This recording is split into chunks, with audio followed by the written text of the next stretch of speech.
una. Kaduhang Pedro, matod pa din Kapitulo 3 is, naging din Apan pinaagi sa mauusap ng pulong ang mga langit ug ang yuta nga karon nagalungtad di katagana alang sa kalayo.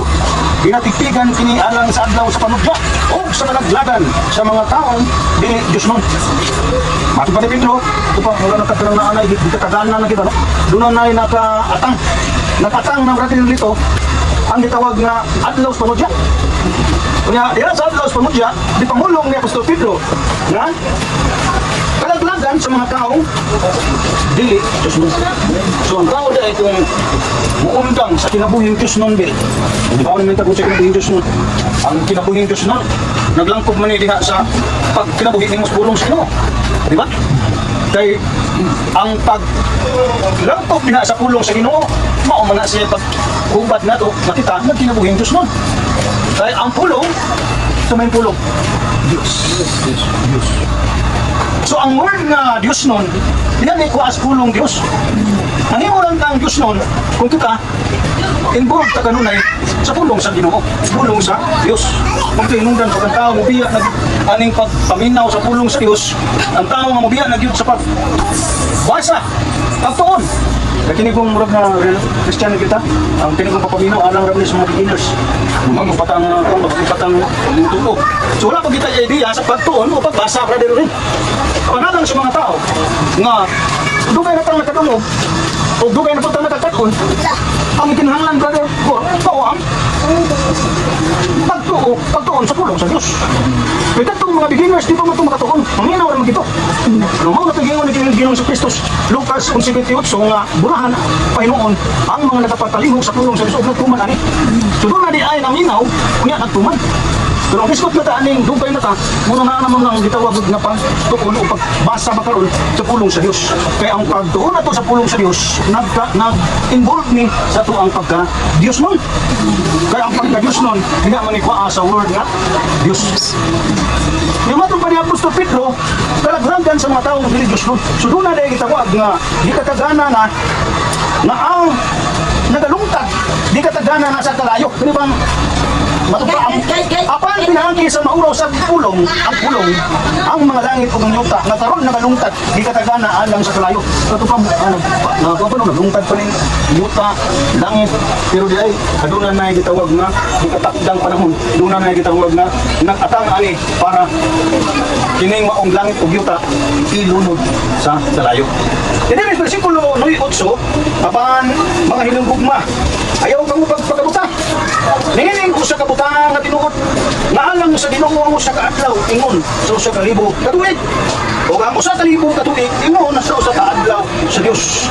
Mao man sila kapagulbulan brother ko. Ang mga tao na nagpabilin sa pagtuo sa pulong sa Ginoo nagpagulbol kay kung sige mga ingon ang mga magwauli nga pero sa amon ang mabot ng ilang Ginoo suka pa mami sa una kadungog ka ng banda Ginoo. Adto ka mo pang Ginoo mi balik bagulbol ng mga tao ni. Na, dali. Pagulbol mo kung pa din Pedro. Sister Maribel, natin pagulbol na sila dito. Sige na sila katulong pagwali nga. Tawa-tawa, pagkasawa na. Huwag may ngunhain man ang saad sa iyang pag-anhi. Nanutan ng mga tao. Kay sukad sa pagkamatay sa mga amahan. Lumatay na lang. Pag-inuwa po, Panginoon. Tawa?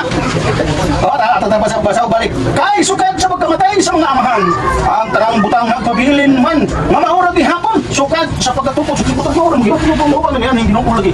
Sino baliwali nga. Pagmandam ka mo. Kaya mabalik na ang Ginoo mo. Pagkulpul.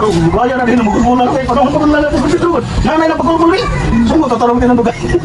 Kanang ba ni sikwali ka ro. Kanang pamunon sa mga balik ng Ginoo. Ginoo na nagpagkulpul. Nagpagkulpul mga tao karon unsa. Nagpagkulpul mga tao dito na panahon ni Pedro medyo dugay ka ito. Unsa na karon ato apa din na yung dugaya na. Pila naman ka sitlong nga bi. Ha? Tara. Dawa. Matul ba dali? Ato dito ice. Ay, salamat. Kuha na mo ba ka na ha?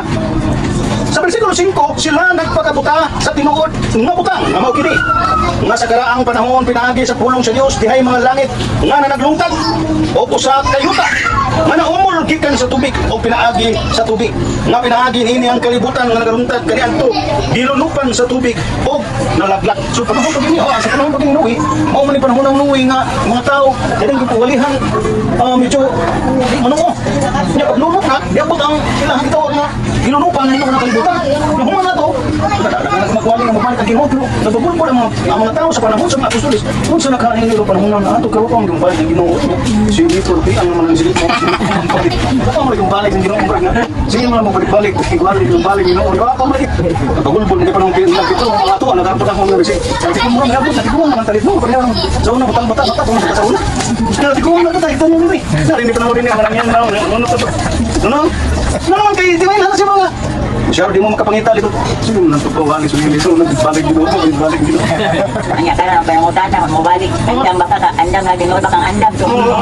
So, mao ni siya pangutana sukat pagit sa unan mao na ni namuna din pangutana og hanto karon sa mga tawo nga dili matinuon murag pulaan bitaw kinabot. Kaya mo ay mo diro mamatay mo yung mga ano. Kung mao man lagi ka kalibutan mga patay na mukha pag nuno.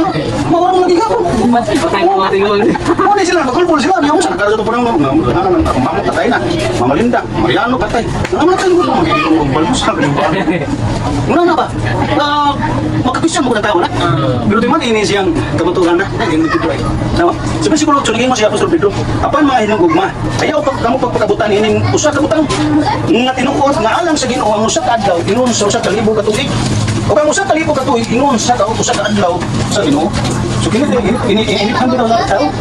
Ito po kadali ba? Pero kung ang Ginoo maghihapad daw, ang iyang usa ka adlaw, usa ka libo sa tuig. Alam mo kuno. So, grabe ba? So, yung pabutan ng sa Diyos kay hanggang pinapa mo yung edad na siya nagpapangandang parang Ginoo mo mga gabot sa sinta. Hindi ba no? Pero tanawan na ba mga kamatuoran ni siya nga ang iniphan des Ginoo dili na pala itong iniphan nga apa ang baling Ginoo niya abot na kusing dito kasi ano ba? Pero di man ina ang kamatuoran kini nga ang usa ka adlaw Ginoo niya ang sa Ginoo ang Ginoo ni tayo mga adlaw ang usa ka adlaw sa kalibo ninyo sa kalibo ka tuig Ginoo. Pero mo man tagabot sa kalibo tuig pero edad wala. Wala. So ina so kinahanglan makasabot ang tao. Mabutan ning gid ba yung no kay ang adlaw sa Ginoo lahi. Kung kato adlaw lahi. Kaya mo sa adlaw sa kalibo suwa. Pero mo edad mo sa kalibo. Mabutan. So kinahanglan ta pagpabot mo tulingon si Maningon to si atong magtutudlo kanang dil nga ang nahutay ang sa katapusan. Buti pa sabot nagkikinahanglan din ang patay. Hindi lang kita pulaan ba? Hindi lang kita pulaan. Oo, inoon sa ay kanang maganda sa mga pinita ko na to. Sa ay ayos ko may